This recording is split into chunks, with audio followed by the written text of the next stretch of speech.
Gaudy true channel में आप सबका स्वागत है। आज हम लोग सुनेंगे पंच भिक्षु की कहानी और कार्तिक मास महात्म्य अध्याय 9 की कथा। किसी गांव में एक साहूकार था और उसका एक बेटा व बहू भी थे। बहू कार्तिक माह में रोज सवेरे उठकर गंगा स्नान के लिए जाती थी। सुबह जल्दी जाते समय वह किसी भी पराये पुरुष का मुंह नहीं देखती थी। एक राजा का बेटा भी सुबह सवेरे गंगा स्नान के लिए जाता था। वह हैरान होता कि मैं इतनी जल्दी उठता हूँ स्नान के लिए, लेकिन कोई है जो मुझसे भी जल्दी उठकर नहा लेता है। कार्तिक माह के 5 दिन बचे थे कि एक दिन साहूकार की बहू तो स्नान करके वापिस आ रही थी और उस समय राजा का बेटा स्नान के लिए जा रहा था। आवाज़ सुनकर वह जल्दी जल्दी जाने लगी, लेकिन जल्दबाजी में उसकी माला मौजड़ी छूट गई। राजा के बेटे ने उसकी माला मौजड़ी उठा ली और सोचने लगा कि जिस स्त्री की यह माला मौजड़ी इतनी सुंदर है, वह स्त्री कितनी सुंदर होगी। उसने पूरे गांव में मुनादी करवा दी कि जिसकी यह माला मौजड़ी है, वह 5 रात मेरे पास आएगी। साहूकार के बेटे की बहू ने कहलवा दिया कि मैं 5 रात आऊँगी, लेकिन किसी को साख भरने बैठा देना। राजा के बेटे ने एक तोते को पिंजरे में बंद कर गंगा किनारे पेड़ पर टांग दिया। बहू सुबह के समय आई, पहली पैड़ी पर पैर रखा और बोली, हे कार्तिकेय ठाकुर, राई दामोदर, पांचों पांडु, छठे नारायण, भीखम राजा, उस पापी को नींद आ जाए। राजा के बेटे को नींद आ गई। बहू नहा धोकर चलने लगी तो तोता से बोली, सुआ सुआ, तेरे गल डालूंगी हीरा, मेरी साख भरियो वीरा। सुआ बोला कि कोई वीर भी साख भरता है क्या? वह फिर बोली, सुआ सुआ, सुबह तेरे पग घालूंगी नेवर, साख भरियो मेरे देवर। सुआ ने कहा, ठीक है भाभी, मैं तेरी साख रखूंगा। वह तो कहकर चली गई। राजा का बेटा हड़बड़ा कर उठा और सुआ से पूछा, सुआ सुआ, वह आई थी क्या? कैसी थी? सुआ बोला, आभा की सी बिजली, होली की सी झल, केला की सी कामिनी, गुलाब का सा रंग। अगले दिन राजा के बेटे ने सोचा कि आज मैं अपनी उंगली में चीरा लगाऊंगा, इससे मुझे नींद नहीं आएगी। अगले दिन राजकुमार उंगली चीर कर लेट गया। वह आई और भगवान से उसी तरह प्रार्थना करने लगी और राजकुमार को फिर नींद आ गई। वह स्नान करके फिर से वापिस चली गई। सुबह राजकुमार ने तोते से फिर पूछा तो उसने वही सारी बातें दोहरा दी। अब राजकुमार बोला कि मैं आज रात में आँखों में मिर्ची डालकर बैठूंगा। रात में वह मिर्ची डालकर बैठ गया। बहू फिर आई और प्रार्थना की, जिससे उसे फिर से नींद आ गई। राजकुमार ने तोते से बहू के आने की बात पूछी, उसने फिर बता दी। राजकुमार अब फिर सोचने लगा कि आज मैं बिना बिस्तरे के ही बैठूंगा और रात को बिना बिस्तरे के बैठ गया। जब वह स्नान करने आई तो उसने फिर से भगवान से प्रार्थना की और राजकुमार को नींद आ गई।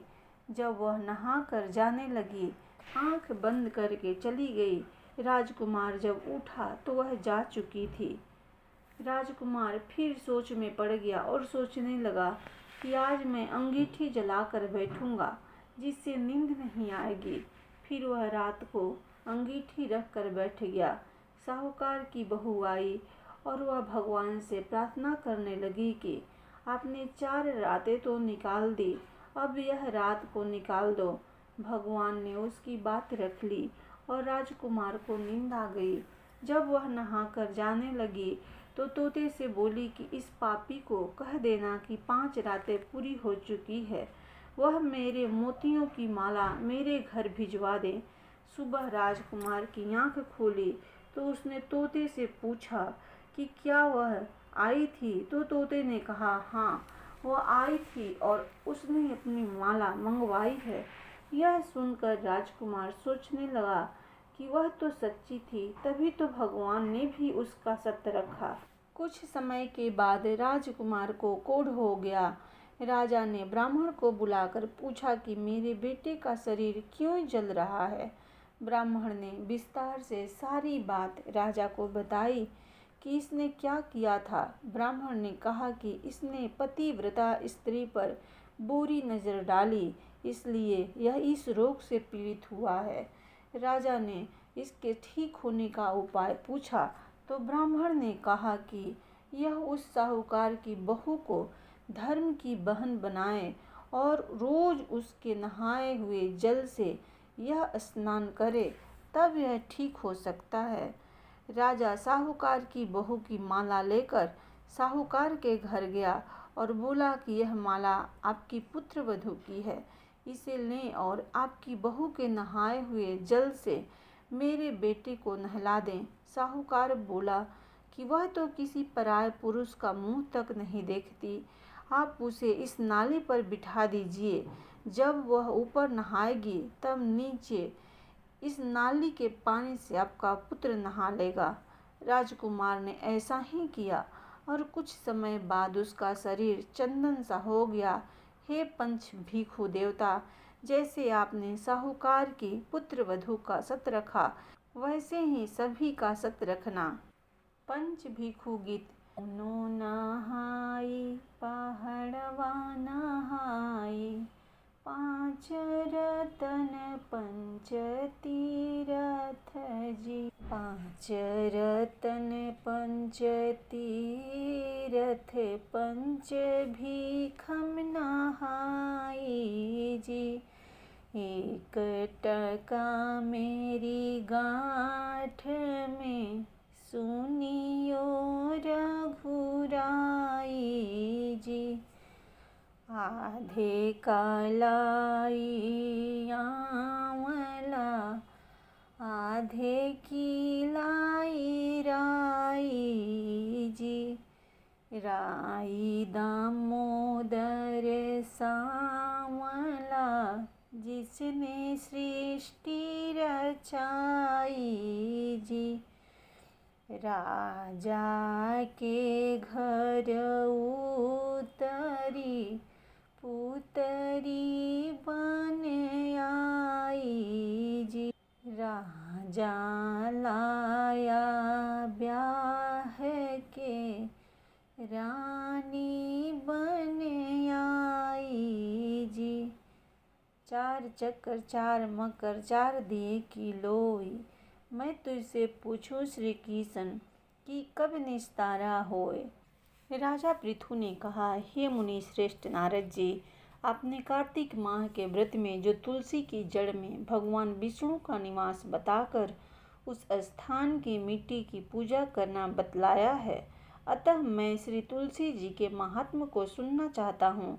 तुलसी जी कहाँ और किस प्रकार उत्पन्न हुई, यह बताने की कृपा करें। नारद जी बोले, हे राजन, अब आप तुलसी जी की महत्ता तथा उनके जन्म का प्राचीन इतिहास ध्यान पूर्वक सुनिए। एक बार देवगुरु बृहस्पति और देवराज इंद्र भगवान शंकर का दर्शन करने कैलाश पर्वत की ओर चले। तब भगवान ने अपने भक्तों की परीक्षा लेने के लिए जटाधारी दिगंबर का रूप धारण कर उन दोनों के मार्ग में अवरोध उत्पन्न किया। यद्यपि वह तेजस्वी, शांत, लंबी भुजा और चौड़ी छाती वाले गौर वर्ण, अपने विशाल नेत्रों से युक्त तथा सिर पर जटा धारण किए वैसे ही बैठे थे, तथापि उन भगवान शंकर को न पहचान कर इंद्र ने उनसे उनका नाम व धाम आदि पूछते हुए कहा कि क्या भगवान शंकर अपने स्थान पर हैं या कहीं गए हुए हैं। इस पर तपस्वी रूप भगवान शिव कुछ नहीं बोले। इंद्र को अपने त्रिलोकीनाथ होने का गर्व था। उसी अहंकार के प्रभाव से वह चुप किस प्रकार रह सकता था। उसने क्रोधित होते हुए उस तपस्वी को घुड़क कर कहा, अरे, मैंने तुझसे कुछ पूछा है और तू उसका उत्तर भी नहीं देता है। मैं अभी तुझ पर वज्र का प्रहार करता हूँ, फिर देखता हूँ कि कौन तुझ दुर्मति की रक्षा करता है। इस प्रकार कहकर जैसे ही इंद्र ने उस जटाधारी दिगंबर को मारने के लिए हाथ में वज्र लिया, वैसे ही भगवान शिव ने वज्र सहित इंद्र का हाथ स्तंभित कर दिया और विकराल नेत्र कर उसे देखा।